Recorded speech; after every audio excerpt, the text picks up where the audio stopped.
Amen to the singing. And thank you so much for your presence today. What a great week, a new week in the calendar, and what a great first day of that week it is already. We thank you for your presence and thank God for all the ways He pours His abundant blessings into our lives. And what a blessing it is to return praise and honor, glory to Him, and to do that together. We are thankful for that opportunity this coming Friday night, that's this week, to feed the Oakland High School football team, their coaches, and also to feed the cheerleaders. We thank you already for your prayers, for your other means of support. We could still use specifically a few ladies to help us serve. I'm sure there'll be enough of us men around if we needed to pitch in and serve, but we would rather have you ladies serving that food. So if you can help us out with that, just let us know. Check in with Paul and check in with me if you need to, and we'll get you lined up on a time. They'll be here right at 3:30, so we'll need you here a little bit before that. But also, if you just want to be here, you're likely to know some of their parents or grandparents, and we'd love to have you here. Bring your kids. If they're out of school already, check them out if you want to. Let's let them see as many of our smiling faces and see our efforts of love toward them as we can. We're thankful to be able to have them in our building, but we're especially thankful to be able to show them our love that we know from the Lord, and I'll let them know that we're here for them however we can be, and be praying that we're able to open up doors of opportunity, especially for the gospel. And remember that 2 nights after that, on that Sunday night, the 31st, we'll also be having our trunk or treat immediately following our PM worship. So be planning for that. There are plenty of postcards still out there. If you'd like to drop those in the mail to a friend or a family member, hand those to them in person. Please grab a big stack of those on your way out this morning, and that'll be a great thing. And while we're mentioning 2 different times of eating together, it's maybe as good a time as any to mention this, but if you happen to have any of our plastic tables or chairs at your house, maybe you borrowed them for a holiday or something like that, that's fine. But if you could bring those back to us or let us know, and we'll come get them if we need to. We just want to kind of account for all of those. And we think we're probably down 1 or 2 of those, and so we just love to get those all back in secured here at the building, and let us know how we can come get them if we can help you with that. I'm sure you've heard this one before, but there was a man pretty down on his luck, homeless, without a job, and he went to the zoo, and he was hoping, well, at least they'll pay me to feed the animals, right? And he goes and he tells them his situation. He said, well, actually, all those positions are filled. We don't have a spot to feed the animals, but luck has it, our gorilla died overnight, and we haven't told the public yet, and you're right about his height, and we have a costume that we use to train him, and if you could just put that costume on for maybe a couple of days and pretend to be the gorilla, that'll help us figure out a way to get a real gorilla in here in his place, and we'll pay you to do that. We'll pay you well to be our gorilla for a few days in that costume, and so he's without a job. He agrees to do it, and he kind of enjoys doing it. He shows off for the public. He beats on his chest. He learns to roar like a gorilla. They even give him a swing and a trapeze he can learn and do tricks on, and the crowd even notices, hey, he's got an extra boost of energy. He's even better than he's ever been before. And he gets so animated one day on that swing that he flies over the edge of his exhibit. And he falls into the lion exhibit. And he's terrified. And so he knows he can't scream out because that would blow his cover. And he starts to crawl for the edge of the lion exhibit. And as he does, he just hears the lion roar and he feels the lion jump down upon him. And so he loses it. And he just finally says, help, help. And then he hears the voice that says, be quiet. You're going to get us both fired.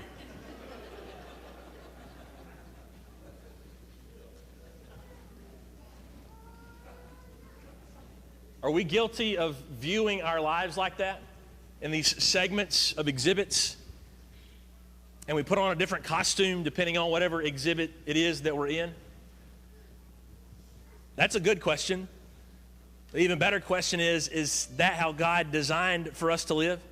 To live life with these segments, and depending on what segment I'm in, that's the type of persona I take on in that given time. That on a Sunday like today, I get up and I put on the church self. I put on that face. I put on that reality to go and present myself as a church self. Monday morning rolls around, and for those couple hours, 2 hours, early Monday morning, I'm the mom self, I'm the dad self, getting kids ready to go to school. I have a period of the day, 8 to 5, where I'm the work self. I got to change my costume and go to work and be the work person. I've got hobbies, I've got kids' activities that I plan for the latter parts of the day once school is out. I put on those costumes then to play those roles. Maybe I've got a hobby that I feel in some of those areas, or maybe I have a hobby on a Saturday. I put on that costume to play that role on a Saturday and start it all over again. Different exhibits with different personas and thus different costumes. Is that how God designed for us to live? When he says, Colossians 3 and verse 4, Paul says, when Christ, who is your life. He's talking about when he appears, we'll go appear with him in glory too. But just think of that phrase, Christ, who is your life. We're connecting the end here of chapter 3 when he talks about specific relationships. This is still falling under that opening paragraph of chapter 3. Christ, who is our life, also dictates certain parameters and expectations for how we live in certain relationships and certain areas of our lives. But make no mistake, they're not different costumes. They're not different personas. They don't change who we are. It's instead our identity in Christ that then dictates and drives who we are. Last week, as we discussed, who we are in the home, as a wife or a husband, as a child or as a parent. It's also Christ who dictates how we live as a servant, as a worker, or as the case may be, as a master or an employer. So let's read together Colossians chapter 3, beginning verse 22. We'll notice this paragraph in our study together this morning. Bondservants, obey in everything those who are your earthly masters, not by way of eye service as people pleasers, but with sincerity of heart, fearing the Lord. Whatever you do, work heartily, as for the Lord and not for men, knowing that from the Lord you will receive the inheritance as your reward. You are serving the Lord Christ. For the wrongdoer will be paid back for the wrong he has done, and there is no partiality. Masters, treat your bondservants justly and fairly, knowing that you also have a master in heaven. A couple of quick observations to kind of ground us as we move forward before our main thoughts from the text. But number one, just a quick word about slavery in the first century. The word bondservant can also be translated slave. It's that strong of a word. It communicates ownership, not just employment of a job, but also ownership by the master. Roman slavery was different from maybe the harshest of conditions we sometimes think about in some of the extremes of American slavery of our past. But Roman slavery was widespread. You'll see there, some scholars or historians think maybe a third of the population, the working population, was slaves. Up to a half of the population were considered slaves. And harsh mistreatment by masters was rare. They had some strong legal punishment if they mistreated slaves. Likewise, the punishment was strong for slaves if they ran away or if they were insubordinate. But for the most part, there was a mutual understanding that both slaves and owners were helping themselves. And because it was such a generally accepted role, that many slaves, even most slaves, contained better prospects for the future in terms of Roman society than even the poor class of freemen. If you were free but you were poor, you were destined to remain poor. But if you were a slave and you worked hard and you had the right masters and he vouched for you and he helped you and he trained you, you could work and earn your freedom. You could get his assistance in becoming a free person who might could even one day own your own slaves. And so when we read these instructions about slavery, we need to understand it's different from perhaps how we commonly picture slavery. It was common, and it was one that was generally a reputable occupation, and it was seen that way respectfully by both master and slave. And this is just worth mentioning because there is some heavy emotional baggage sometimes when it comes to the word slave, and so we want to see that's not the case in the first century. Also, what we're doing is we're applying these naturally to the employee-employer relationships, even though we don't have slavery any longer today. There is some application to how we work as servants under earthly bosses. There's some application as to how earthly bosses work as, quote, masters, even though there's not the ownership component to those relationships. And while that maybe is obvious and natural just kind of by observation, it should also remind us there is application because of the motivation in the text. And we'll keep coming to that, but the motivation is ultimately about the Lord. Fear the Lord. Work for the Lord. Be a master knowing you have a master in heaven who is the Lord. And so that grounds us in being able to apply these things even though the 21st century culture of work, slavery, is different from that of the first century. So our two main observations for this morning. Number one, you see a relational component to this. Christ changes our work relationships. We answer to people. We are entrusted to lead people. Either direction, Christ changes that relationship. You'll notice first the command to bondservants or to slaves is to obey. There is a physical expectation to obey. It's the same that was given to children in chapter 3 and verse 20. Obey. When there's a command, when there's an expectation, you respond behaviorally. You comply by doing it. Do it. That's the expectation he gives to slaves. But he also goes ahead and makes it clear by saying earthly masters. You obey your earthly masters. What does that imply? It also reminds them and reminds us we have a heavenly master.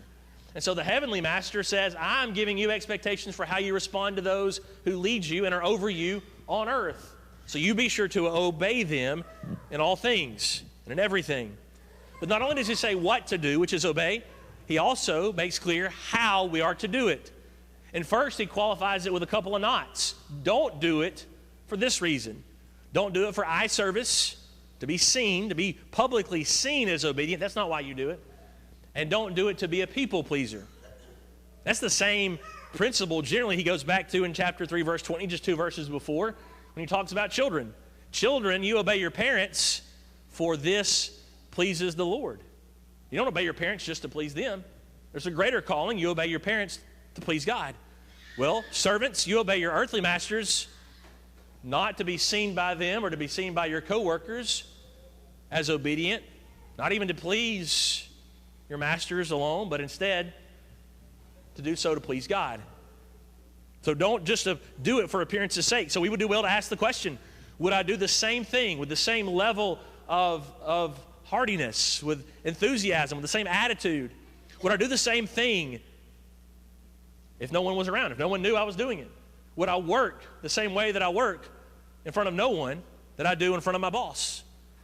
If it was God, if God was the only person in the room or on the job site with me, would I work the same way and with the same attitude as I do right now? That's the challenging part behind this command. And then he says, not only don't do it for those reasons, he gives the positive, the opposite side. Here is instead how you are supposed to work and obey. You do it with sincerity of heart. And the word there, sincerity, has to do with wholeness. It almost teeters on a mathematical term. Wholeness, completeness, undivided loyalty, wholeheartedness. When you find it in financial context, it's actually translated generously, willingly. And so he's dealing with a sense of integrity and honesty all the way down to the level of the heart. So obey, and obey with the right attitude, the attitude that says, I'm completely whole before the Lord, thus I'm going to keep my master's commands. But then he turns to the masters in chapter 4 and verse 1.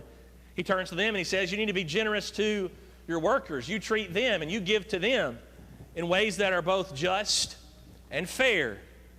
So you treat them in a certain way, ways that can be described as justly and fairly. Both of those are clearly expectations of any master, whether or not they're Christians. We would love to have leaders and employers and masters who are just and fair. What do those two words mean? Just has to do with the right thing. It's the right thing in the right time, and no matter the circumstance, it's just the right thing. Fairly has to do with the relational aspect. When I have employees under me, multiple employees, do I treat them with a lack of impartiality? He's just said in verse 25 that there is no partiality when it comes to God. Well, now he says, earthly masters, serve without that impartiality just as God does. And see, it's this recognition that an earthly master is going to answer to a heavenly master that guides these two qualities. While these are qualities all would desire and love to see in the world and from their masters and employees, because they come from God, it makes all the difference in knowing what is just, knowing what is truly impartial. You think about all the variables, literally infinite variables when it comes to any given situation and trying to decide what's the just thing to do.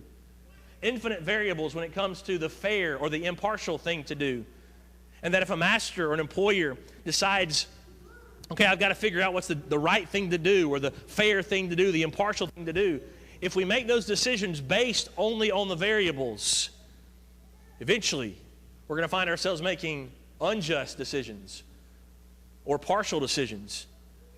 But when we first recognize we're going to answer to God for all those decisions, that suddenly allows us to be able to push all the variables aside at first and say, here are the right things, here are the impartial things. And the variables don't decide what's right and fair. Instead, God does. So that makes consistency, it makes respectfulness possible, because these judges, these masters, are judging and treating with impartiality the way God would have them to, the way God treats each of us. So overall, these two commandments remind us of something important, that when a servant obeys Christ, it changes everything about how he or she views his or her masters, and thus how he or she obeys them. When a master obeys Christ, it changes everything about how he or she views those underneath them, whom they're leading. Makes all the difference in the world in these church or these relationships. But number two observation, the verses in between. Well, notice that the text makes clear that Christ changes our work habits.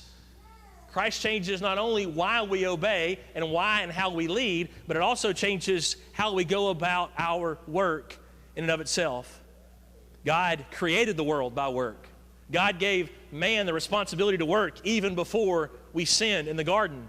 God designed us from the beginning to be those who work and create and produce after his own image. So now he takes a moment in verse 23 beginning to say to servants directly, but there's going to be application to all of us, you need to take care and pay attention to how you work. Let's reread those verses together in between 3:22 and 4:1. So beginning verse 23. Whatever you do, work heartily as for the Lord and not for men, knowing that from the Lord you will receive the inheritance as your reward. You are serving the Lord Christ. For the wrongdoer will be paid back for the wrong he has done, and there is no partiality. Notice just how important that phrase, whatever you do, is. You're a slave, and you're commanded to do things by your master. You obey those things. You do them with sincerity of heart. But now he comes back and he says in the very next verse, whatever you do. Seems as though Paul is trying to really forecast into the future. The Lord wanting us to all see it's not just about the here and the now. It's about how much will your habits and your perspectives and your ethics change when it comes to work. Whatever you do. You may have a less than desirable position as a slave right now. You still do it with the same attitude that you should do everything, with your best in the Lord. You rise to greater prominence. You might become the right-hand man, slave of your master. You still do it with the same level of devotion that comes from the Lord. Whatever you do.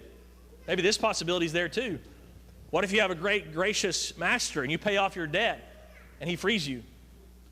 And now you're no longer a slave. You don't answer that earthly master any longer.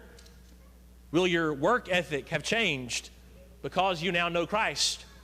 Whatever you do heartily. You work heartily. You labor in a heartily way. So it has the potential to change everything we do in which we pursue excellence, because he says whatever you do, not just in your role as a slave. What does he mean by heartily? Work heartily. Literally, it's a prepositional phrase, and it literally means out of, from. It's actually not even the word heart, it's the word for soul, spirit of a person. Out of the heart, out of the soul, out of the spirit of a person. And that's kind of a neat mental image already. So everything that we do, we work out of. Where's our enthusiasm coming from? It's coming from the soul for the Lord and not for man. It takes on even greater meaning, I think, when we realize that same Greek phrase, out of the soul, or out of the being, is the same way in the Greek that Jesus worded the greatest command. You are to love the Lord your God with all of your heart, soul, mind, and strength. He says, out of, the same in the Greek, out of your heart, out of your soul, out of your mind, out of your strength. So he makes this clear connection that when you have fully submitted and obeyed Christ, that then becomes the basis out of which you're going to serve heartily and all these other things that you work and labor within. That relationship to Christ, that obedience to Christ is the preparation. It's the foundation for how we work in all these other areas. And that reminds us of something important here, that Paul is not simply saying, do your absolute best, pull yourself up, dig deep, and you give it all you got. Do whatever it takes. It's not merely that simple. Paul is saying you do your best as to the Lord. He's anchoring this and grounding this in our relationship to the Lord first, and then saying it's that excellence that then drives everything else that we do. Notice next the statement of identity in the end of verse 24. He says, you are serving the Lord Christ. That's already insightful enough. You are a servant of the Lord Christ is how we could kind of reword that. But the verb he uses is really fascinating. We just have to use the word serving as a verb, but it's the same, it's the verb form of the noun for bondservant. So we could translate bondservant slave, slaves obey your masters. It's the same word, just uses a verb here. You are slaving. You are a slave to the Lord Christ. You know your New Testament, you know that's something that's common that Paul and Jesus would reference. That we are slaves ultimately to God.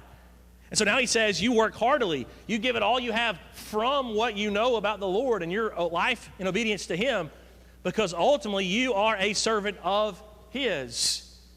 Remember Paul in describing Jesus and how He would put our interest above His own. Philippians chapter 2, he would say He emptied Himself by taking on the form of a slave, same word, form of a servant, being born in the likeness of men. When Jesus would have to answer those questions and those attempts to move up the ladder by His own disciples, remember they're jockeying for position. They're saying, I want to be the right-hand man of you in the kingdom. And He has to remind them what greatness is. Whoever would be first among you must be your slave. Same word here is in 3 verse 24. For, even as the Son of Man came, not to be served, but to serve, and to give His life as a ransom for many. Paul would remind the brethren in Corinth, using a really succinct and concise formula of this same principle in 2 Corinthians chapter 4, verse 5. What we proclaim is not ourselves, but it's Jesus Christ as Lord. Notice, with ourselves as your servants for Jesus' sake. He says we're not the experts, but rather Christ is Lord. And what we are is slaves. We're slaves of yours for the sake of Jesus. Think about how that changes our perspective in some ways about our various relationships in life. Paul says, Colossians 3:24, you are serving the Lord Christ. 2 Corinthians 4 verse 5, we're your servants for you, for the Lord's sake. Your servants for the Lord's sake. That's clear logic, but it's life-changing. What if in all these areas that we work, that we labor, that we strive for excellence, if we could say to others and to the work itself, I'm your servant for the sake of Jesus Christ. It can begin to change every relationship and every habit we have when it comes to work. Now, while we're here, I want us to be sure we clearly see the logic here, the order of how God inspires Paul to write this. He says, the basis for your work and pursuit of excellence is fearing the Lord, pleasing the Lord. You are a servant of the Lord Christ. So what if we took seriously His logic and we kind of work backwards from it and also use it as a little bit of a time to assess our relationship to the Lord? What if we took a time this afternoon, maybe an hour, maybe an hour and a half, 2 hours, take a sheet of paper and draw a line down the middle, and on the left-hand column, we just do our best to describe and assess our present faithfulness and relationship to Christ. Can we put a percentage on it? Can we look at various habits and various things that are expected of us? Can we put kind of some key terms about our morality and about our faithfulness and about our encouragement of others? Can we just be able to put some terms down and some pictures, word pictures down to describe how am I faithfully living with Christ as my life? And then what if in the other column we listed all the various expectations we have at work, even maybe with our families even, but especially at work and things in which we pursue excellence with, things we're trying to do better in and grow in, maybe things that we're trying to help our kids grow in. Or if we listed all of those, then what if we took that percentage are those labels that describe not our intentions about our faithfulness in Christ, but our present realities, and maybe the past few weeks or past few months. What if we tried to carry out these other areas of our lives with the same level of devotion that we've been displaying when it comes to our faithfulness in Christ? Teens, would we pass the test? Would we pass our midterms? Would our children pass or make a good enough grade on the ACT to be able to get scholarship money? Would we still have a job based on attendance patterns? Would we still hire or keep hired someone else who works on the job like we work for the Lord? Would we have a safe environment at work? Would people be at risk when it comes to safety if we worked on the job the same way we work for the Lord? And I don't feel qualified to be the one to challenge us with this, because it's really challenged me. I don't measure up. There's too wide of a gap. If there is a wide gap, can we say we're letting our devotion to the Lord influence and drive our devotion everywhere else? If there is a gap and we settle for mediocrity and just normal and getting by and squeezing in when it comes to the Lord, but we would never do that with our other areas of our lives, can we really say our lives have been changed by Christ? Remember how this chapter opens. If then you have been raised with Christ. Seek the things that are above where Christ is. Set your minds on the things that are above, not on things that are on earth. Christ, who is your life. If we're satisfied with a gap, can we argue successfully our lives have been completely changed by Christ? He says, verse 24, you are a servant of the Lord Christ. Notice next, he also says you will receive an inheritance. Now, everything he said about slaves and bondservants is probably pretty radical in the first century. To have this humble attitude, this sincere attitude, that's proof that Christ changes hearts and can change any heart. But now, when he talks about the word inheritance in the context of a slave, that really would have opened some eyes to first century slaves. Because legally, slaves didn't have an inheritance. They didn't have a retirement account like we think about having today. That if there was somehow some big, windfall that they would receive, it would go to someone else they owed a debt to. It would go to their master. They didn't get an inheritance. But Paul says, you keep working with all that you are from the Lord, because from the Lord, he will give you an inheritance as your ultimate reward. It's easy to think for a slave in any job perhaps today, we might think, is it really worth it? Is all this time, is all that I'm missing out on, is it really worth it? What's it adding up to? Paul reminds us, when our lives are fully dedicated to Christ and that influences everything else, here's the promise of reward. Here's the promise of an inheritance that God gives, and his inheritance and his retirement and his blessings are far greater than you can ever imagine.